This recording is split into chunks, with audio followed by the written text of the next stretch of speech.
দেখুন বন্ধুরা, কত সুন্দর ঘাস ফুল হয়েছে, সাদা সাদা একদম। দেখুন,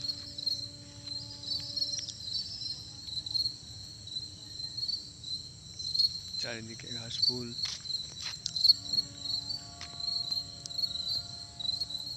আমার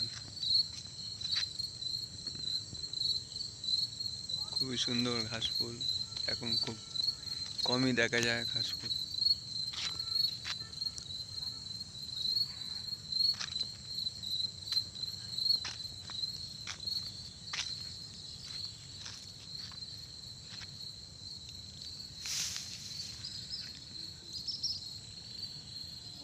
অরিজিনাল ভিজে গেছে, ওই জন্য একটু কেমন লাগছে, নাহলে আরো ফুলে ফুলে থাকে। দেখুন।